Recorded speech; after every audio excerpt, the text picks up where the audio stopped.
Friends and dear student, आज हम 8 lesson से ये एनसीईआरटी बायोलॉजी क्लास 12 की बुक में से 8वें लेसन को आगे बढ़ाते हुए आज हम एक दूसरा टॉपिक प्रतिरक्षी तंत्र की कोशिकाएं लेकर हाजिर हुए हैं। बता दें आपको, इससे पहले प्रतिरक्षा अपन ने शुरू किया था, प्रतिरक्षा तंत्र क्या है इसके बारे में और प्रतिरक्षा तंत्र के प्रकार के बारे में पढ़ा था।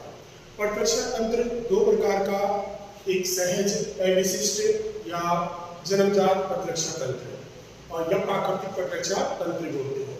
उसके बाद में दूसरा था असहज विशिष्ट या उपार्जित प्रतिरक्षा तंत्र या उपार्जित रोधक क्षमता।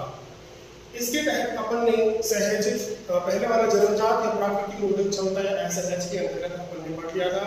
असहज प्रतिरक्षा तंत्र के अंदर कुछ रोधक होते हैं, बैरियर होते हैं, जैसे कि शारीरिक अवरोध, कार्यकीय या क्रियात्मक अवरोध, भक्षकाणु, कोशिकीय अवरोध या सेलुलर बैरियर, और उसके बाद में साइटोकाइन या सोर्स अवरोध।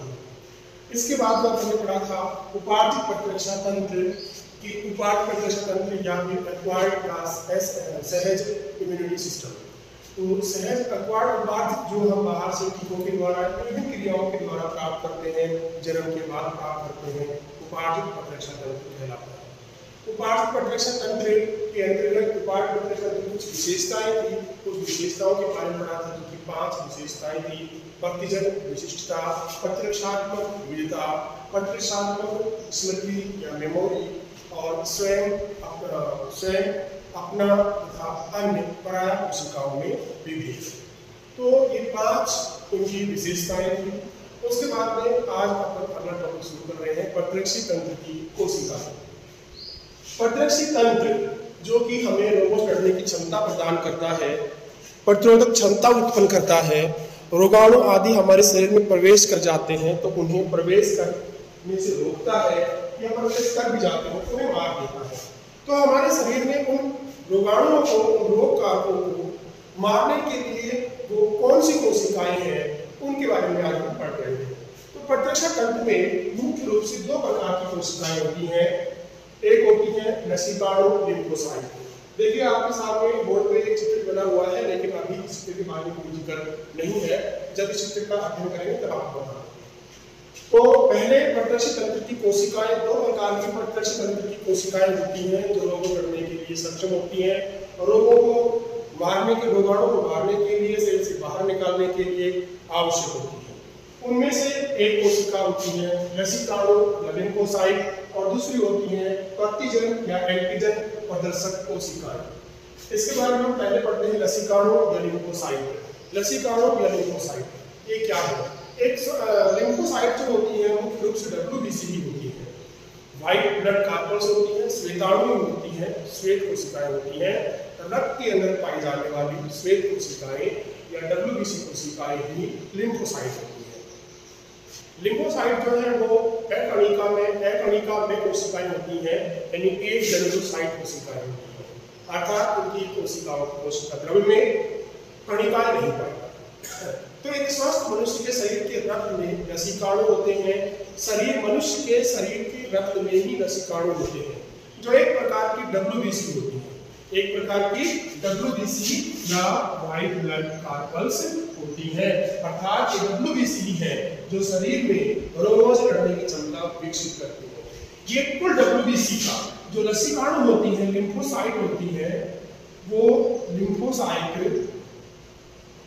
टोटल WBC का पूरे नहीं, इसमें से लिम्फोसाइट कितनी होती हैं, क्योंकि WBC के अंदर और भी कोशिकाएं होती हैं, बेसोफिल कोशिकाएं होती हैं, इओसिनोफिल कोशिकाएं होती हैं, न्यूट्रोफिल कोशिकाएं होती हैं, मोनोसाइट सेल्स होती हैं। तो उनमें से लिम्फोसाइट की मात्रा कितनी होती है?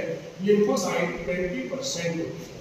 कुल WBC की 20% लगभग लिम्फोसाइट होती है। एक स्वस्थ मनुष्य में 10⁻11 अर्थात 1 खरब 10⁻11 1 खरब लसीकाणु होते हैं। एक स्वस्थ मनुष्य में लगभग 10⁻11 अर्थात 1 खरब लसीकाणु होते हैं। भ्रूण में इनका निर्माण भ्रूणी अवस्था में, भ्रूण में इनका निर्माण यकृत थाइमस में होता है। लसीकाओं का निर्माण भ्रूणीय अवस्था में यकृत यानी लीवर और थाइमस के अंदर होता है। थाइमस ग्रंथि होती है एक, उसके अंदर होता है। थाइमस ग्रंथि के बारे में क्या अपन पढ़ेंगे, यह कहाँ पर होती है, जब प्रतिरक्षा तंत्र के अंग आएंगे, शरीर के अंदर प्रतिरक्षा तंत्र होती है। तो भ्रूण के अंदर ये इसका लसीकाओं का निर्माण भ्रूण में यकृत और थाइमस ग्रंथि के अंदर होता है, जबकि वयस्क में इनका निर्माण अस्थिमज्जा व लसिका ग्रंथियों में होता है। वयस्क होने पर, एडल्ट होने पर लसीकाओं का निर्माण अस्थिमज्जा अर्थात बोन मैरो, जो मोटी लंबी हड्डियां होती हैं, उनका जो बीच का लाल रंग का भाग होता है उसे बोन मैरो कहते हैं। इस बोन मैरो के अंदर लसीकाओं का निर्माण होता है। अस्थिमज्जा के अंदर रक्त उत्पादन भी होता है। तो रक्त उत्पादन जब होता है तो उसी समय लसीकाओं का निर्माण भी होता है। ध्यान रखिएगा, भ्रूण में लसीकाओं का निर्माण यकृत और थाइमस में, जबकि वयस्क में इनका निर्माण अस्थिमज्जा व लसिका ग्रंथियों में होता है। दोनों ही प्रकार के लसीकाओं का, दो प्रकार के लसीकाओं हैं, बी लसीकाओं और टी लसीकाओं। दोनों ही प्रकार के लसीकाओं का उद्भव यानी कि प्रोडक्शन, उद्भव, निर्माण वयस्क की अस्थिमज्जा में, वयस्क की अस्थिमज्जा यानी कि बोन मैरो, अस्थिमज्जा की कोशिकाएं, कौन सी, हीमोसाइटोब्लास्ट।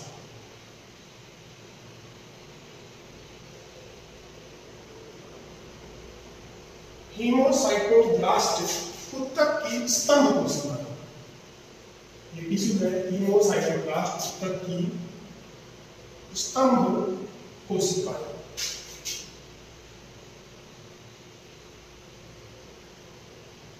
हीमोसाइटोब्लास्ट ऊतक की स्तंभ कोशिकाओं के द्वारा होता है, अर्थात दोनों प्रकार के लसीकाओं का उद्भव वयस्क की अस्थिमज्जा में उपस्थित अस्थिमज्जा के अंदर एक ऊतक हीमोसाइटोब्लास्ट टिश्यू की स्तंभ कोशिकाओं द्वारा होता है। स्तंभ कोशिकाओं के द्वारा या हीमोसाइटोब्लास्ट ऊतक की स्तंभ कोशिकाओं के द्वारा लसीकाओं या रक्त निर्माण को रक्त उत्पत्ति कहते हैं। रक्त उत्पत्ति कहा जाता है, इस क्रिया को रक्त उत्पत्ति कहते हैं। परंतु इनका परिपक्वन, बी और टी लसीकाओं दो प्रकार के लसीकाओं होते हैं। इनका परिपक्वन, इनका मैच्योरेशन अर्थात परिपक्वन मतलब वो क्षमता, इन कोशिकाओं में वो क्षमता जिससे ये रोगों से लड़ सके, रोगों लड़ने की क्षमता जो विकसित होती है, ये परिपक्व होती है, मैच्योर होती है, वो जो जगह है वो अलग अलग। बी लसीकाओं और टी लसीकाओं दोनों ही प्रकार की लसीकाओं का उद्भव अस्थिमज्जा में होता है, लेकिन इनका परिपक्वन क्षेत्र अलग अलग होता है। बी और टी लसीकाओं का परिपक्व क्षेत्र अलग अलग होता है। इसी के आधार पर ये दो प्रकार के होते हैं। लसीकाओं के प्रकार, लसीकाओं दो प्रकार के हैं, पहले बी लसीकाओं और उसके बाद में टी लसीकाओं। तो इसमें आप थोड़ा सा देख चुके हैं, पहले फिर से देख लीजिएगा। लसीकाओं WBC होती है, लिम्फोसाइट में 20% होती है, 20% होती है। मनुष्य के अंदर डायबिटीज की घात 11 अरब के समथिंग लसीकाओं होते हैं। भ्रूण में इनका निर्माण यकृत और थाइमस में होता है, जबकि वयस्क में इनका निर्माण अस्थिमज्जा और लसिका ग्रंथि में होता है। दोनों ही प्रकार के लसीकाओं का उद्भव वयस्क की अस्थिमज्जा के हीमोसाइटोब्लास्ट ऊतक स्तंभ कोशिकाओं द्वारा होता है और इस प्रक्रिया को रक्त उत्पत्ति कहते हैं। परंतु इनका परिपक्वन, इनकी वो क्षमता जिससे वो लड़ सके, वो क्षमता इनकी मिलती है अलग अलग जगहों पर। उसके आधार पर दो प्रकार के होते हैं, बी लसीकाओं और टी लसीकाओं। तो आइए हम इस बात में बी और टी लसीकाओं पर बात करते हैं। ये क्या होता है बी लसीकाओं और टी लसीकाओं? पहला है बी लसीकाओं या बी लिम्फोसाइट। बी लसीकाओं या बी लिम्फोसाइट। तो पहले हम बी लसीकाओं पर करते हैं।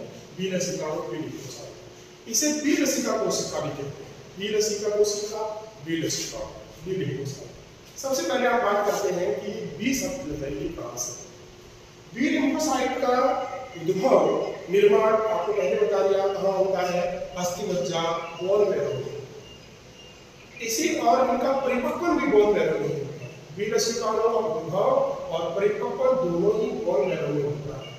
इसी कारण से इन्हें बी लसीकाओं। बी की उत्पत्ति और भी जगह से बताई जाती है। पक्षियों के अंदर पक्षियों के अंदर श्लेष्म पुट्टी पाई जाती है।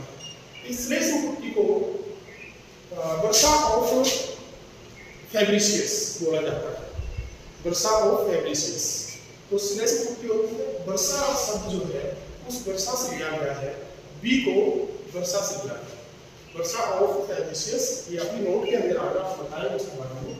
तो बी लसिकाणु, बी लसिकाणु का विभेदन और निर्माण दोनों ही अस्थि मज्जा में होता है। विभेदन व परिपक्वन दोनों ही अस्थि मज्जा के अंदर होता है। अस्थि मज्जा में इनका निर्माण भी होता है और परिपक्वन निर्माण और परिपक्वन दोनों ही एक जगह पर होने के कारण से इनको बी लसिकाणु कहा जाता है।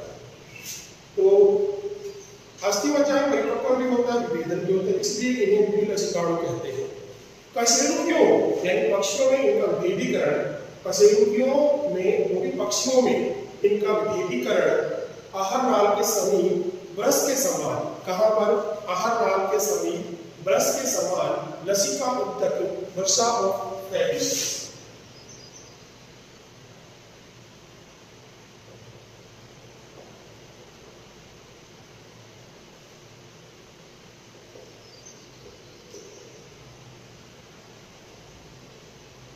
वर्षा ऑफ फैब्रिशियस। तो कशेरुकियों में इस देश के पक्षियों के अंदर इनका विभेदीकरण आहार नाल के समीप ब्रश के समान लसिका उत्तक, आहार नाल के समीप भी होता है, आहार नाल भोजन आता है वहां पर ब्रश के समान, भोजन के साथ अनेक प्रकार के रोगकारक आ सकते हैं, उनको मारने के लिए होते हैं, ब्रश के समान वर्षा ऑफ फैब्रिशियस में होता है।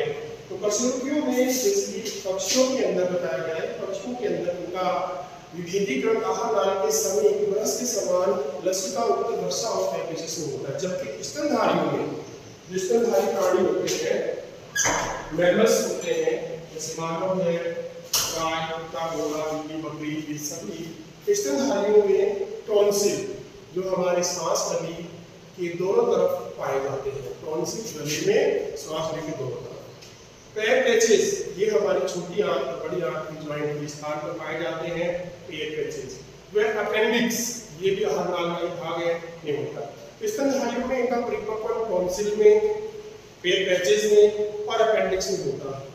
तो जब हमारे शरीर के अंदर शरीर में गर्दन से ऊपर वाले हिस्से में कोई फुंसी या कोई चोट लग जाती है, कोई फोड़ा हो जाता है, जिसमें वात बन जाती है, उस समय हमारे टॉन्सिल्स फूल जाते हैं। वो क्यों फूलते हैं? क्योंकि वो प्रतिरक्षा तंत्र को मजबूत करने के लिए फूलते हैं। तो प्रतिरक्षा तंत्र बी लसिकाणु में परिपक्वन है, स्तनधारियों के अंदर ज्यादा विभेदीकरण जो है इनका अलग अलग कार्य के अनुसार बढ़ना होता है। परिपक्वन तो अस्थि मज्जा में होता है, लेकिन विभेदीकरण जो है वो टॉन्सिल्स में, पेयर पैचेस में और अपेंडिक्स में। पेयर पैचेस जोड़े में होते हैं ये पैचेस, पेयर पैचेस। तो उनमें ये कुल लसिकाणु का बी लिम्फोसाइट जो अपन में टोटल लिम्फोसाइट डब्ल्यूबीसी में लिम्फोसाइट जो होती है 20% होती है।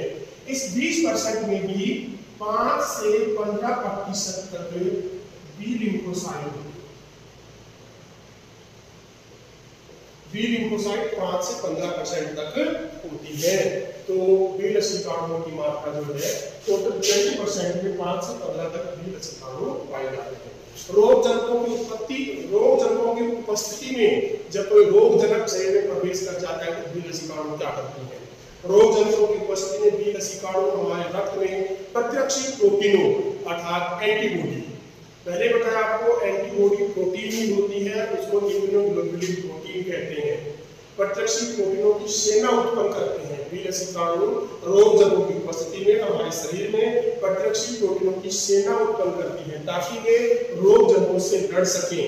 ये प्रोटीनें प्रतिरक्षी या एंटीबॉडी कहलाती हैं। तो बी लसिकाणु एंटीबॉडी निर्माण में सहायक होती है। बी लसिकाणु रोग जनकों की उपस्थिति में एंटीबॉडी निर्माण करती है, एंटीबॉडी बनती है। ये एंटीबॉडी रोग जनकों से फिर लड़ती है और उस रोग जनक को नष्ट करती है। ये प्रतिरक्षी रक्त में पाई जाती है। ये एंटीबॉडी बी लसिकाणुओं के द्वारा बनी हुई एंटीबॉडी रक्त में पाई जाती है। रक्त में पाई जाने के कारण से इन्हें तरल संचारी या तरल प्रतिरक्षा अनुक्रिया, तरल प्रतिरक्षा अनुक्रिया ह्यूमरल इम्यून रेस्पॉन्स,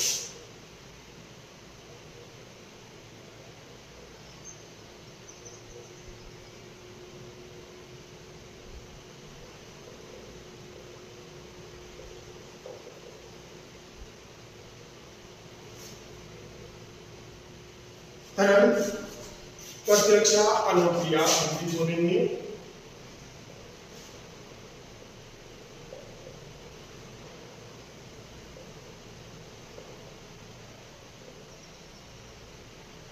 तरल प्रतिरक्षा अनुक्रिया, तो ये जो एंटीबॉडी है वो रक्त में पाई जाती है, इसीलिए इन्हें तरल प्रतिरक्षा अनुक्रिया या ह्यूमन इम्यूनो रिस्पॉन्स कहते हैं।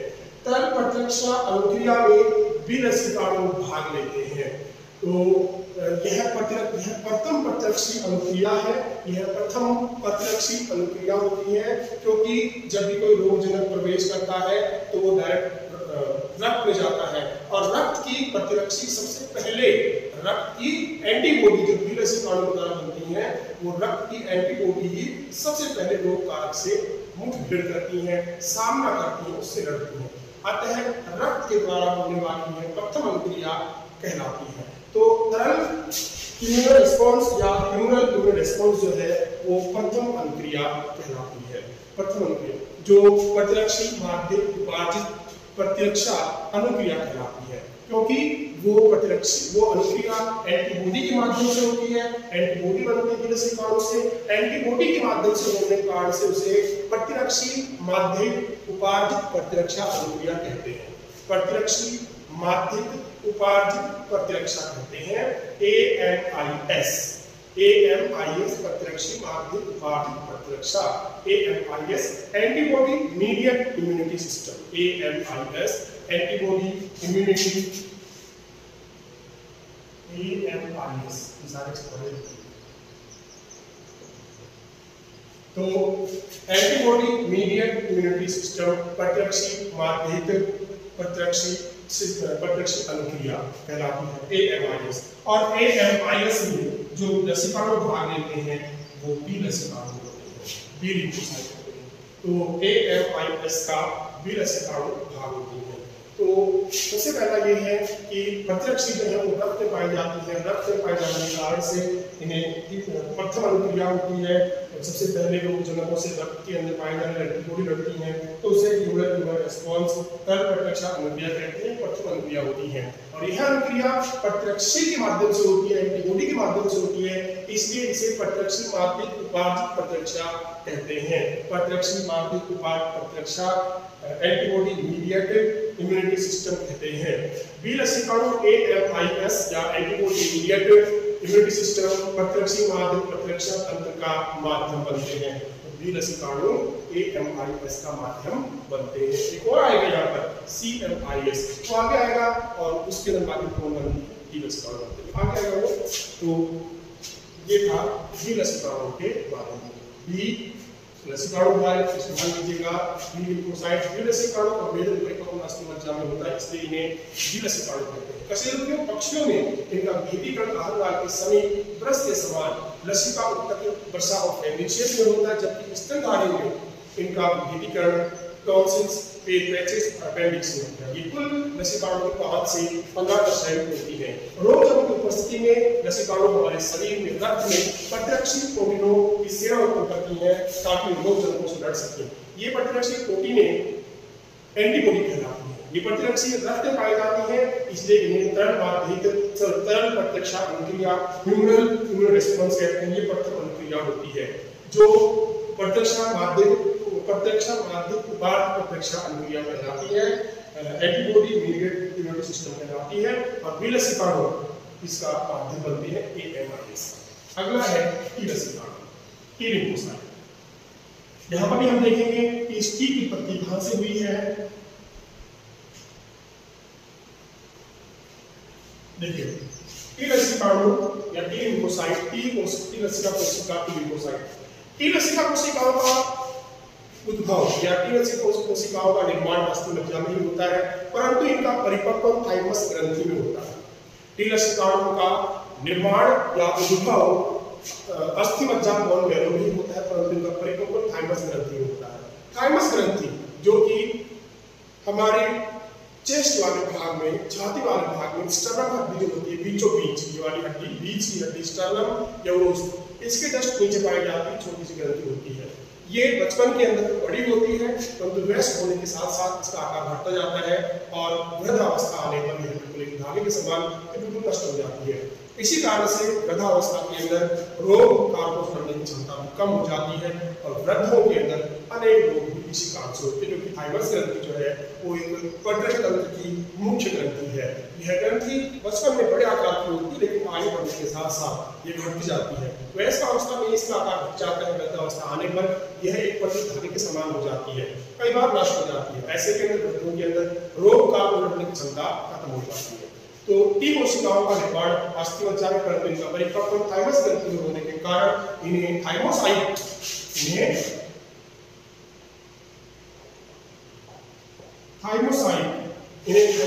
या टी लसिकाणु कहते हैं। थाइमस ग्रंथि के अंदर परिपक्व होने के कारण इन्हें थाइमोसाइट या टी लसिकाणु कहते हैं। ये कुल लसिकाणुओं का 60 से 70% होती है। ये कुल लसिकाणुओं का 60 से 70% भाग बनाती है, 60 to 70% भाग बनाती है, अधिक मात्रा में होती है।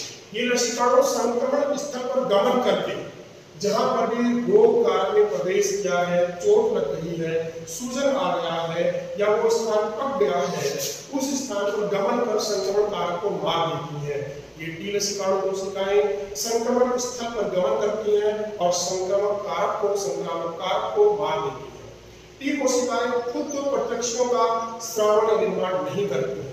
टी कोशिकाएं बी लसिका कोशिकाएं तो प्रत्यक्ष बनाती हैं, एंटीबॉडी बनाती हैं, तो टी कोशिकाएं प्रत्यक्षों का निर्माण खुद तो नहीं करती हैं, लेकिन प्रत्यक्ष निर्माण में सहायता जरूर करती है। लेकिन प्रत्यक्ष प्रोटीन उत्पन्न करने में बी लसिकाओं की सहायता करती है। तो टी कोशिकाएं प्रत्यक्ष प्रोटीन यानी एंटीबॉडी निर्माण में बी लसिकाओं की सहायता करती है। टी लसिकाओं की कोशिकाओं को कार्य के आधार पर 5 भागों में बांटा गया है। टी लसिकाणु कोशिकाओं को कार्य के आधार पर 5 भागों में बांटा गया है। वो 5 भागों की कोशिकाएं कौन सी हैं? टी सहायक कोशिका सबसे मुख्य कोशिकाएं हैं टी लसिकाणु की टी सहायक कोशिका। ये टी सहायक कोशिकाएं बी लसिकाणुओं की एंटीबॉडी निर्माण में सहायता करती हैं। टी लसिकाणु ही बाहर से आने वाले एंटीबॉडी को पहचानने में सहायता करती है। टी लसिकाणु उन्हें मारने में, उनको बाहर निकालने, भक्षण करने का कार्य करती है। टी लसिकाणु नीचे की जो अन्य कोशिकाएं और भी कोशिकाएं हैं, इसमें 5 प्रकार की कोशिकाएं हैं, तो नीचे की अन्य प्रकार की कोशिकाएं, मारक कोशिकाएं, निरोधक कोशिकाएं, स्मृति कोशिकाएं, इनको भी सक्रिय कर देती है। तो सबसे मुख्य कोशिका टी लसिकाणु की क्या है? टी सहायक कोशिका है। ध्यान रखिएगा, अगर शरीर में से टी सहायक कोशिकाएं नष्ट होने लग जाती है तो सारा प्रक्रम बिगड़ जाता है। अर्थात टी सहायक कोशिकाएं जो है, ये टी सहायक कोशिकाएं बी लिम्फोसाइट को प्रत्यक्ष बनाने में सहायता भी करती हैं, अन्य कोशिकाओं को सक्रिय भी करती हैं और रोगाणुओं को नष्ट करने में सहायता करती हैं। यदि टी सहायक कोशिकाएं नष्ट हो जाए तो सारी की सारी प्रतिरक्षा तंत्र कमजोर पड़ जाएगा। ठीक है, उसके बाद में है दूसरी प्रकार की कोशिकाएं टी मारक या विष कोशिका।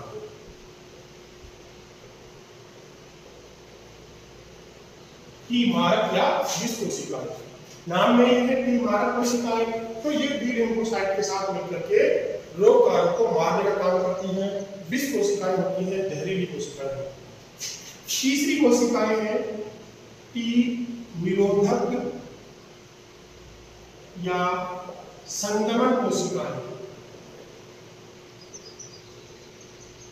टी निरोधक या संक्रमण कोशिकाएं, इन कोशिकाओं का कार्य होता है कि जो कोशिका संक्रमित हो चुकी, जो क्षेत्र संक्रमित हो चुका, जो कोशिका संक्रमित हो चुकी, उन कोशिकाओं के समीप की अन्य कोशिका संक्रमित न हो, अर्थात ये संक्रमण को रोकने का, संक्रमण करने का कार्य करती है, इनहिबिट करती है।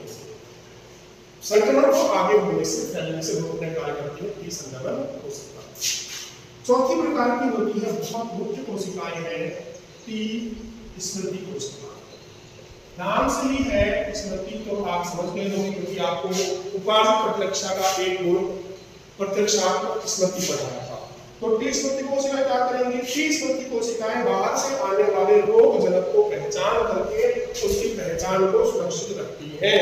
टी स्मृति कोशिकाओं के द्वारा मेमोरी सेल्स बनाई जाती हैं। ये मेमोरी सेल्स या याददाश्त कोशिकाएं आने वाले रोग जनक को पहचानती हैं। भविष्य में यदि वो रोग जनक फिर से आता है तो उसे तीव्र अनुक्रिया के द्वारा बहुत जल्दी नष्ट करने के लिए अन्य कोशिकाओं को सूचित करती है। और पांचवी जो कोशिका होती है वो होती है टी सुग्राही।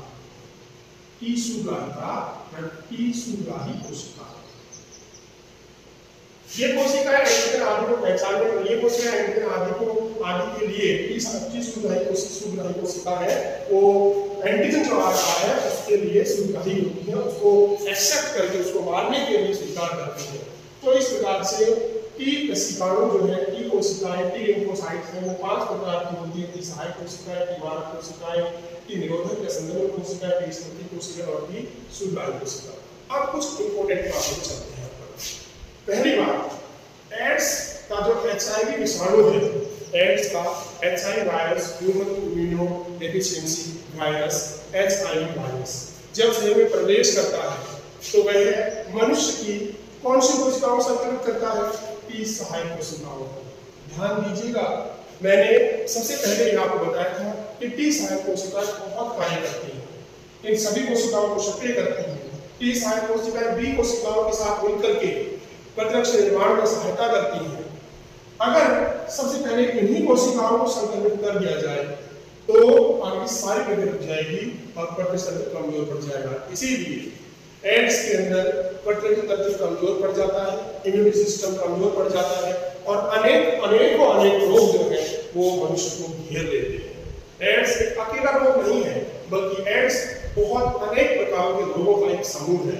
एड्स के अंदर प्रतिरक्षा तंत्र कमजोर पड़ जाता है और प्रतिरक्षा तंत्र कमजोर पड़ने पर अनेक प्रकार के रोग व्यक्ति के अंदर होंगे। जब उसमें रोग लड़ने की क्षमता है ही नहीं तो अनेक रोग हो जाते हैं। तो सबसे मुख्य बात यह है आपके लिए कि एड्स विषाणु जो है, एड्स विषाणु या HIV वायरस मनुष्य के शरीर की टी सहायक कोशिकाओं को संक्रमित करता है। इस कारण से इन टी सहायक कोशिकाओं को नष्ट कर हमारी प्रतिरक्षा प्रणाली को अकड़ या कमजोर बना देता है। प्रतिरक्षा प्रणाली जब कमजोर पड़ जाती है तो बहुत से प्रकार के रोग जो है वो घेर लेते हैं मनुष्य के शरीर को, वो होता है एड्स। अब देखिए, जब मैंने आपको बी लिम्फोसाइट पढ़ाया था, उस अभी बी लिम्फोसाइट तो बताया था कि बी लिम्फोसाइट AMIS का माध्यम बनती है। ये क्या है? ये एंटीबॉडी मीडिएट इम्यूनिटी सिस्टम है, अर्थात प्रतिरक्षी माध्यम प्रतिरक्षा तंत्र है। इस AMIS का जो माध्यम है वो बी रसिकाणु होती है और इनके द्वारा होने वाली जो अनुक्रिया होती है वो प्रथम अनुक्रिया होती है, फर्स्ट रेस्पॉन्स होता है। अब यहाँ पर एक और रेस्पॉन्स बारे में पढ़ते हैं जिसका नाम है CMIS, cell mediate immunity system, कोशिका माध्यम इम्यूनिटी सिस्टम। तो दूसरे प्रकार की अनुक्रिया, पहले प्रकार की अनुक्रिया AMIS के द्वारा प्रकट की जाती है, दूसरे प्रकार की अनुक्रिया CMIS के द्वारा प्रकट की जाती है। दूसरे प्रकार की अनुक्रिया कोशिका माध्यम प्रतिरक्षा अनुक्रिया, कोशिका माध्यम प्रतिरक्षा अनुक्रिया या कोशिका माध्यम प्रतिरक्षा तंत्र, सेल मीडिएट इम्यूनिटी सिस्टम या CMIS कहलाता है। तो टी रसिकाणु CMIS का माध्यम बनते हैं। तो टी रसिकाणु जो है वो CMIS का माध्यम बनते हैं। अर्थात AMIS को बी रसिकाणुओं के लिए और CMIS जो है वो टी रसिकाणुओं का माध्यम, टी रसिकाणु जो CMIS का माध्यम बनते हैं। ये ध्यान रखिएगा, दोनों में अंतर है। AMIS जो एंटीबॉडी मीडिएट इम्यूनिटी सिस्टम है, CMIS cell mediate immunity system है और इसका माध्यम टी रसिकाणु। बी वर्षा जो शब्द है, बी या वर्षा,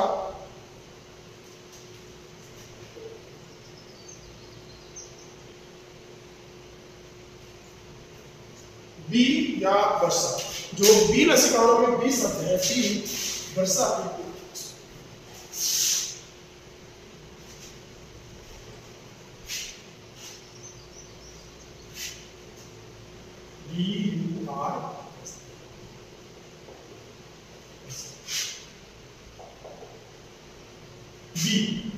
बी वर्षा श्लेष्म कुट्टी के लिए प्रयुक्त होता है।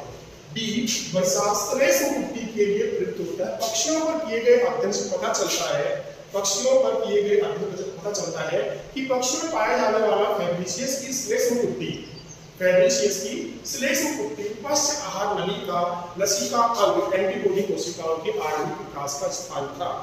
सबसे पहले पक्षियों के अंदर जो आहार नलिका लसिका अंग है एंटीबॉडी कोशिकाओं का आणविक विकास था। इन कोशिकाओं को बी कोशिकाएं कहा जाता है। अतः बी की उत्पत्ति वर्षा कोशिकाएं कहा जाता है। अतः बी की उत्पत्ति वर्षा ऑफ फेब्रिसियस से हुई है। तो ये जो बी है ये बोन मैरो का भी नहीं है, ये बी वर्षा का बी है, वर्षा ऑफ फेब्रिसियस। ठीक है, तो ये था अपना लसिकाणु लिम्फोसाइट और दो प्रकार के लसिकाणु, पी लसिकाणु, टी लसिकाणु। इसके बाद में प्रतितंत्र की कोशिकाएं दो प्रकार की हैं, लसिकाणु कोशिका, लिम्फोसाइट और प्रतिजन या एंटीजन प्रदर्शक कोशिका। एंटीजन प्रदर्शक कोशिका क्या है देखिए, तो नाम में लिखा हुआ है एंटीजन प्रदर्शक कोशिका, अर्थात वो कोशिकाएं जो एंटीजन को प्रदर्शित करने का कार्य करती हैं। वो कोशिकाएं जो एंटीजन को प्रदर्शित करने का कार्य करती हैं एंटीजन प्रदर्शक कोशिकाएं कहलाती हैं। मतलब क्या, जब कोई एंटीजन शरीर में प्रवेश करता है तो वो एंटीजन बहुत कम मात्रा में होता है, वो एंटीजन कम मात्रा में होता है। उस एंटीजन को हमारे शरीर की कोशिकाएं जो पहचान करती हैं, जो उसे मार देती हैं, वो नहीं पहचान पाती है और उन कोशिकाओं को पकड़ने में नहीं आते हैं। एंटीजन कोशिकाओं में पकड़ने नहीं आते हैं। इसलिए शरीर के अंदर ऐसी कोशिकाएं पाई जाती हैं जो एंटीजन को बाह्य माध्यम पर प्रदर्शित कर दे, ताकि टी सहायक कोशिकाएं या शरीर की वो कोशिकाएं जो प्रतिरक्षी निर्माण करके उनके विरुद्ध उन्हें मार देती हैं, उन कोशिकाओं का निर्माण हो सके। तो इसलिए प्रतिजन या एंटीजन प्रदर्शक कोशिकाएं होती हैं। ये कोशिकाएं अपने ऊपर एंटीजन को चिपका लेती हैं, अपने ऊपर एंटीजन को चिपका लेती हैं बाह्य झिल्ली पर, बाह्य भित्ति पर, और अपने ऊपर एंटीजन को चिपका करके उस एंटीजन को रक्त को लेकर घूमते हैं।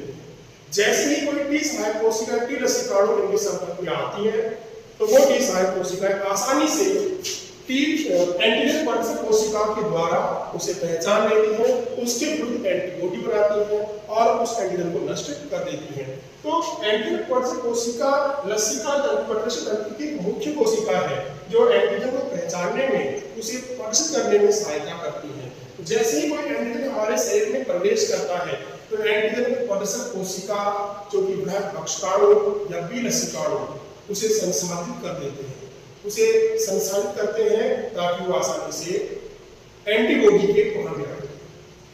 इससे इन एंटीजन्स को एंटीजन प्रदर्शक कोशिका की सतह पर, इन एंटीजन्स को एंटीजन प्रदर्शक कोशिका की सतह पर प्रदर्शित किया जाता है और इस प्रदर्शित कोशिका के समीप जैसे ही कोई टी सहायक कोशिका निकलती है, इन प्रदर्शक कोशिकाओं के समीप जैसे ही कोई टी सहायक कोशिका निकलती है तो वह प्रदर्शक कोशिका व एंटीजन दोनों को पहचान कर सक्रिय हो जाती है।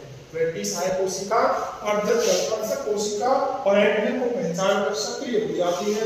यह टी सहायक कोशिका टी मारक कोशिकाओं को सक्रिय कर, टी मारक कोशिकाओं को सक्रिय कर उनमें विभाजन करके प्रचुर मात्रा में क्लोन बनाते हैं। टी मारक कोशिकाओं की संख्या फिर बढ़ेगी ताकि उसे मारा जा सके, उस एंटीजन को क्लोन बनाते हैं जो एंटीजन से संघर्ष करते हैं, मुठभेड़ करते हैं, लड़ते हैं और एंटीजन को नष्ट कर देते हैं और उस एंटीजन को मार देते हैं। तो ये होती है प्रतिजन या एंटीजन प्रदर्शक कोशिकाएं। एंटीजन प्रदर्शक कोशिकाएं जो है वो प्रतिरक्षी तंत्र की कोशिकाएं हैं जो एंटीजन को पहचानने में, उसे प्रदर्शित करने में सहायता करती है। एंटीजन को प्रदर्शित करने के बाद में एंटीजन आसानी से टी सहायक कोशिकाओं की पकड़ में आ जाता है और टी सहायक कोशिकाएं सक्रिय होकर के मारक कोशिकाओं का निर्माण शुरू कर देती हैं। ये मारक कोशिकाएं क्लोन तैयार करती हैं बहुत सारे और उन क्लोन कोशिकाओं के द्वारा एंटीजन को मार दिया जाता है। तो एंटीजन प्रदर्शक कोशिका मुख्य कोशिका है एंटीजन को प्रदर्शित करने के लिए। ठीक है, तो ये दूसरे प्रकार की कोशिकाएं। इसके बाद हम अपना टॉपिक पढ़ते हैं प्रतिरक्षी या एंटीबॉडी अणु की संरचना। जो बोर्ड पे आपके सामने चित्र बना हुआ है, अब उसे पढ़ने की बारी आ गई। तो प्रतिरक्षी या एंटीबॉडी अणु की संरचना किस प्रकार की होती है आपको दिख रहा होगा। अंग्रेजी के अल्फाबेट में वाई अक्षर की संरचना है, कैपिटल वाई अक्सर के समान एंटीबॉडी या प्रतिरक्षी अणु की संरचना होती है।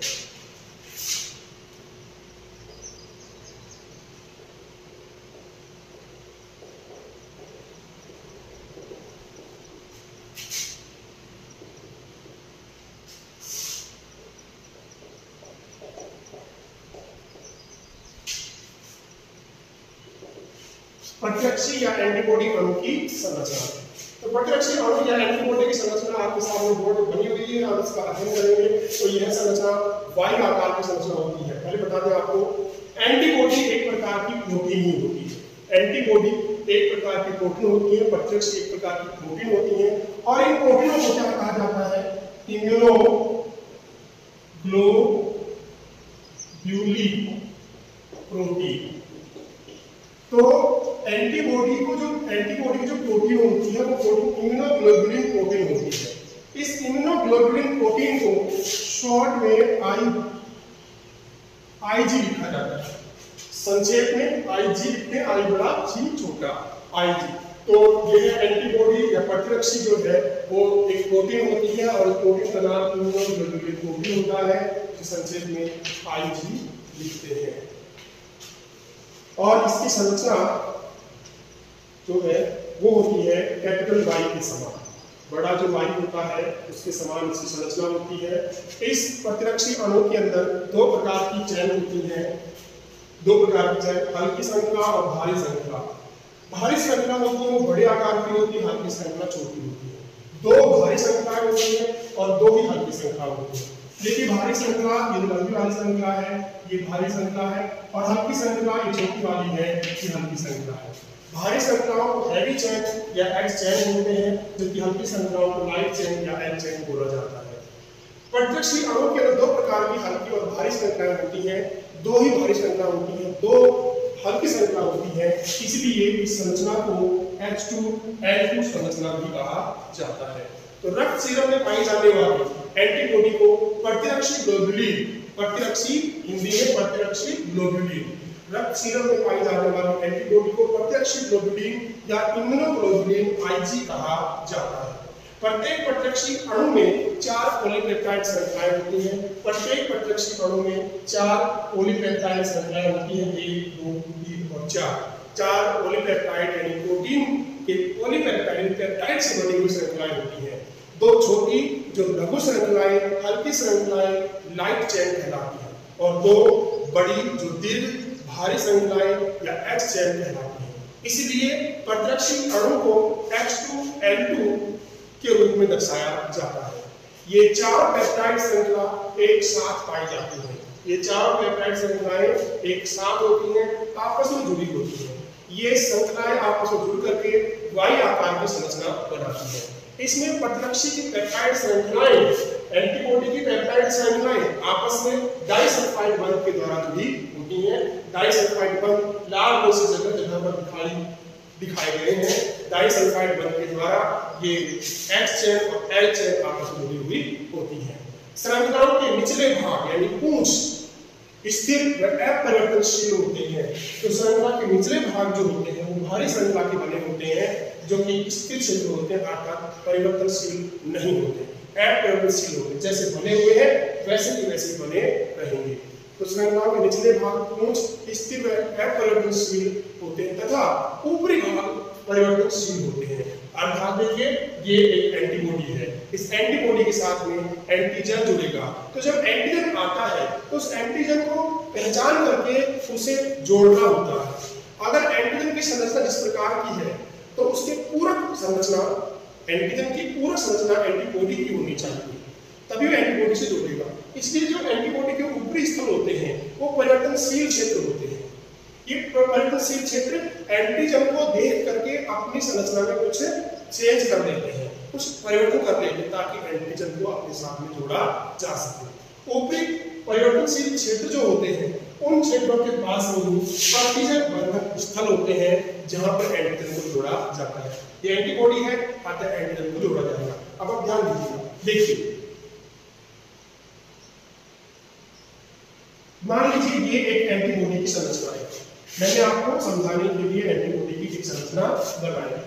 अब यहाँ पर एक एंटीजन आता है जो कि रोग कारक है, और वह एंटीजन कुछ इस प्रकार का है, इस तरह का है, एंटीजन इस तरह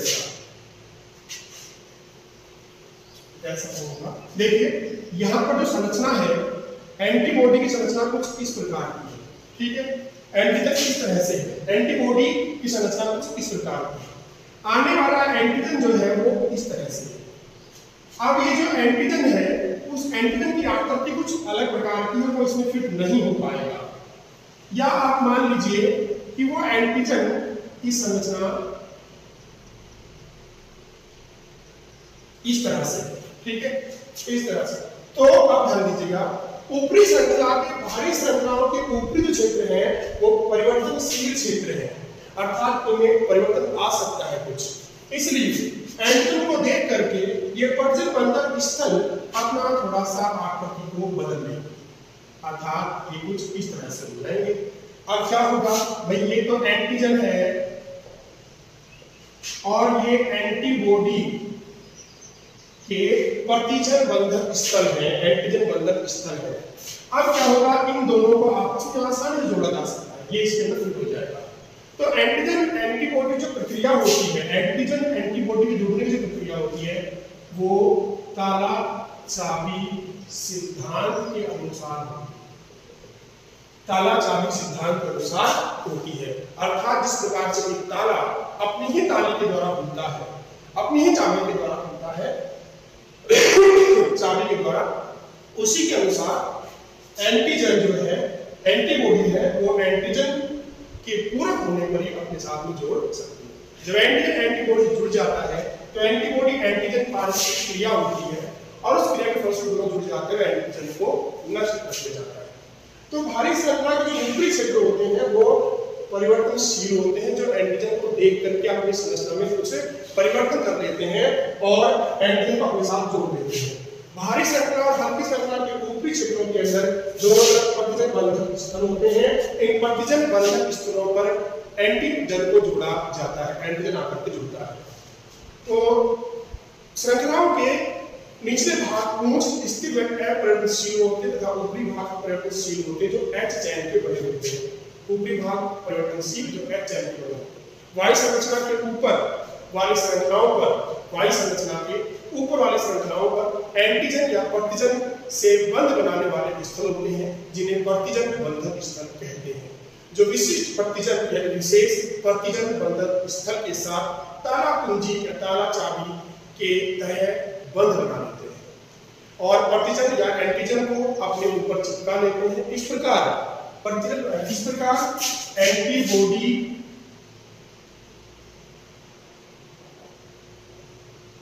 एंटीजन कॉम्प्लेक्स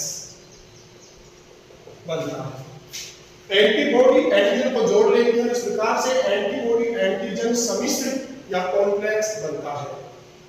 तो इस प्रकार से एंटीबॉडी जो है एंटीजन को जोड़ने के लिए क्रिया करती है, और एंटीबॉडी एंटीजन को जोड़ने के बाद में एंटीबॉडी एंटीजन सम्मिश्र बनता है।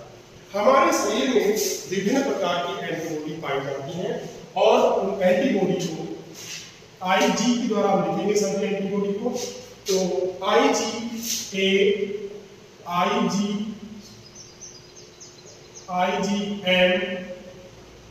IgB, IgG, ये कैपिटल G है भाई यहाँ पर, IgE, यानी जो हम एंटीबॉडी के प्रकार बता रहे हैं वो अक्सर बड़े की है। IgA है, IgM है, IgB है, IgG, IgE, ठीक है।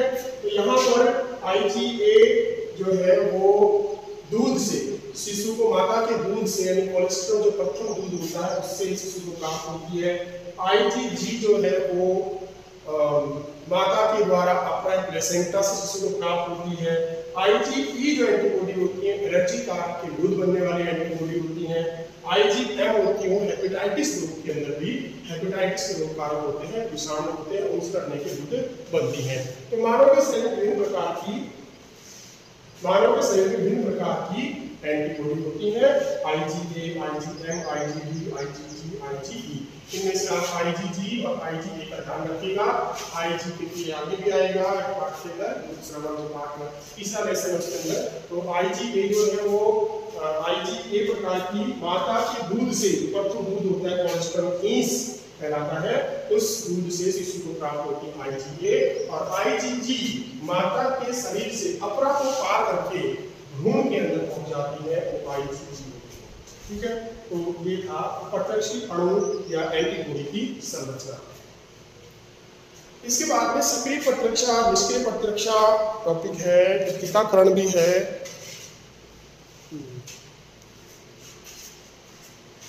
सक्रिय प्रतिरक्षा, निष्क्रिय प्रतिरक्षा, चलो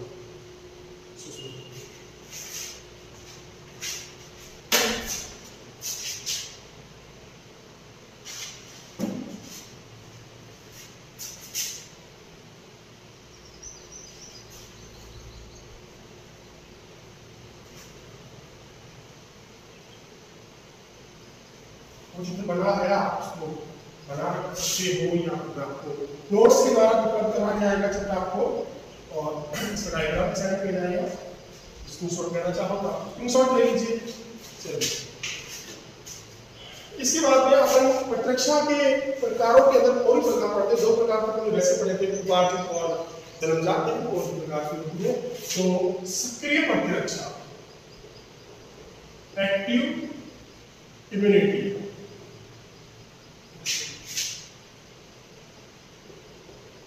सक्रिय प्रतिरक्षा। ठीक है, सक्रिय प्रतिरक्षा क्या है?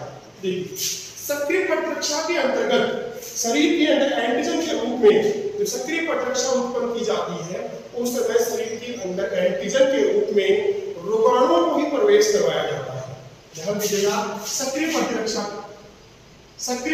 के अंदर सक्रिय प्रतिरक्षा उत्पन्न करने के लिए शरीर में रोगाणुओं को ही प्रवेश करवाया जाता है, परंतु ये रोगाणु मृत, निष्क्रिय या निष्प्रभावित होते हैं, संसाधित होते हैं। इसमें एंटीजन या प्रतिजन जीवित या मृत रोगाणु या अन्य प्रोटीनों के रूप में हो सकते हैं। सक्रिय प्रतिरक्षा के अंदर एंटीजन जीवित, मृत या अन्य प्रोटीनों के रूप में हो सकते हैं। ये जब एंटीजन शरीर में प्रवेश करवाया जाता है तो इसलिए करवाया जाता है ताकि उस एंटीजन को शरीर पहचान ले और उसके एंटीबॉडी बना ले। सक्रिय प्रतिरक्षा एक अच्छे प्रकार की प्रतिरक्षा है। इस प्रतिरक्षा के अंतर्गत शरीर में रोगाणुओं को ही प्रवेश करवाया जाता है।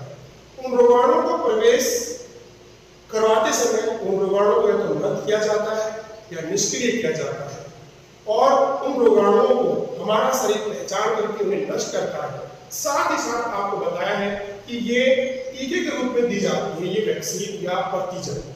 तो जब शरीर के अंदर ये वैक्सीन या टीके के रूप में ये प्रतिजन डाले जाते हैं तो शरीर उन प्रतिजनों के खिलाफ एंटीबॉडी बनाएगा और साथ ही साथ मेमोरी सेल भी बनाएगा।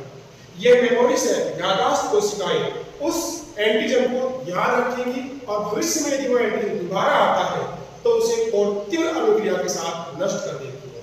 आपके समझ में आ रहा होगा एक बात कि यह टीकाकरण के अंतर्गत दी जाने वाला ही एक प्रक्रिया है।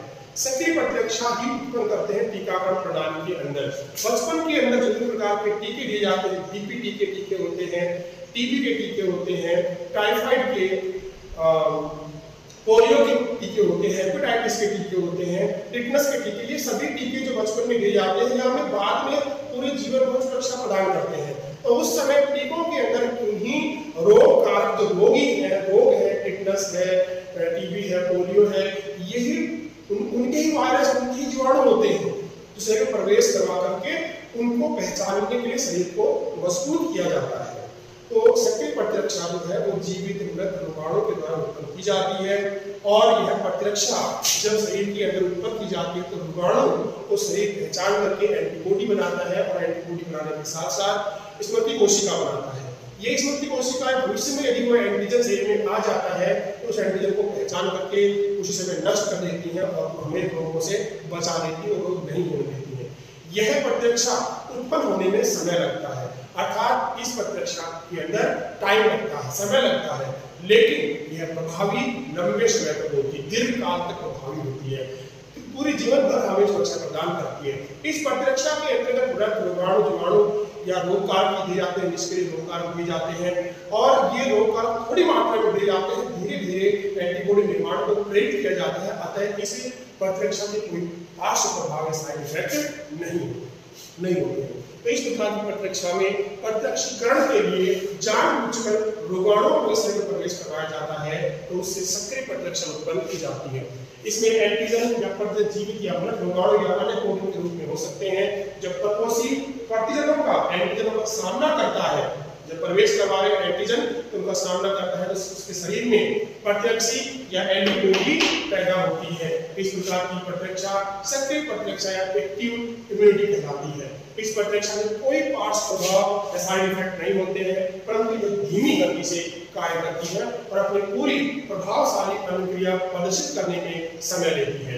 प्रतिरक्षीकरण इम्यूनाइजेशन के दौरान या प्रतिरक्षीकरण इम्यूनाइजेशन के दौरान जानबूझकर रोगाणुओं का टीका देना अथवा प्राकृतिक संक्रमण के दौरान, प्राकृतिक संक्रमण से एक बार किसी व्यक्ति के कंप्लेंट हो जाती है, कंप्लेंट या मप्स या किसी के चेचक हो जाता है, माता वगैरह, तो इसको दोबारा नहीं होती है। तो प्राकृतिक संक्रमण के दौरान भी एक बार वो रोगकारक प्रवेश किया है, तो उस समय पहली बार जब प्रवेश करता है उस समय एंटीबॉडी बन जाती है, वो भी हमें जीवन भर सुरक्षा प्रदान करती है, अपने रोग दोबारा नहीं होते।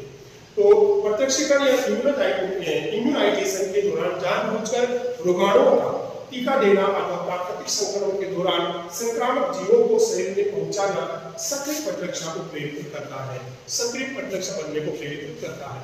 सक्रिय प्रतिरक्षा का उपयोग चिकन पॉक्स यानी चेचक, कर्णमूल, कई नाम इसके कर्णमूल, कनपेड़ा, गलसुआ, मम्स, कनपेड़ जिसे बोलते हैं, गाल के नीचे वाला हिस्सा सूज जाता है, टॉन्सिल में सूजन आ जाती है, तो कर्णमूल है, कर्णमूल, कनपेड़ा, गलसुआ, मम्स एक नाम है सबका, एक ही रोग का नाम है, कर्णमूल है, कनपेड़ा, गलसुआ, मम्स। और चिकन पॉक्स है चेचक, मिजलस खसरा, पोलियो, टिटनस, धनुषबाज आदि रोगों का उपचार में किया जाता है, सक्रिय प्रतिरक्षा उत्पन्न की जाती है। दूसरा है निष्क्रिय प्रतिरक्षा, पैसिव इम्यूनिटी, निष्क्रिय प्रतिरक्षा।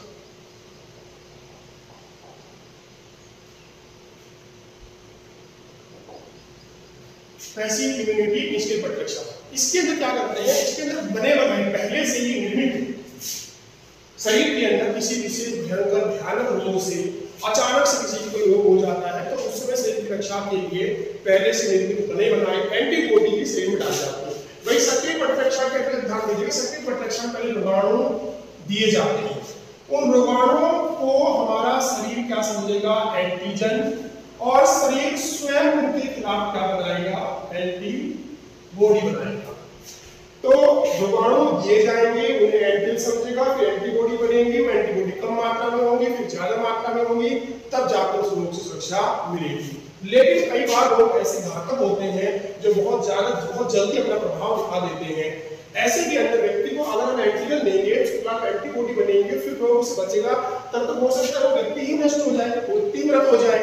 तो ऐसे के अंदर कभी-कभी घातक रोगों के अंदर व्यक्ति को बचाने के लिए पहले से निर्मित एंटीबॉडी दी जाती है।